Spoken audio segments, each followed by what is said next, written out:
भारत का most wanted करना चाहता था सरेंडर। कानून की बात कर रही है तो 93 में भाई ने राम जेठमलानी से बात की थी आने के लिए। आप आना, उस चीज को आप लोग क्यों भूलते हो?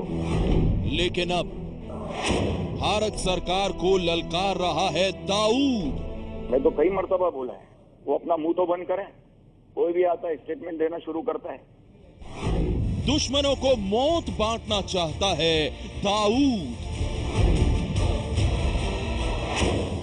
छोटा शकील का बड़ा खुलासा।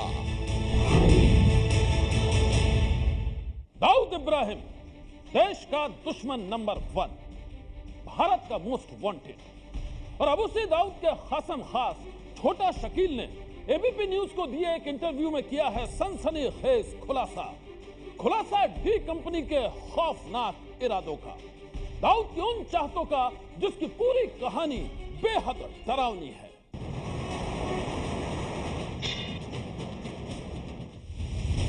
दाऊद इब्राहिम कासकर, वो नाम जो भारत का मोस्ट वांटेड है, वो डॉन जिसे भारतीय खुफिया एजेंसियां 22 सालों से ढूंढ रही हैं, लेकिन तमाम कोशिशों के बाद भी दाऊद को पकड़ा नहीं जा सका है।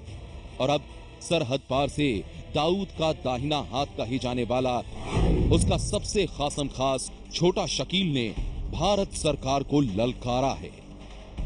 एबीपी न्यूज को दिए एक खास इंटरव्यू में छोटा शकील ने कहा है, हिम्मत है तो डॉन को पकड़ कर दिखाओ। आपने भारत सरकार के बारे में कुछ कहा है कि हमें पकड़ के दिखा दो।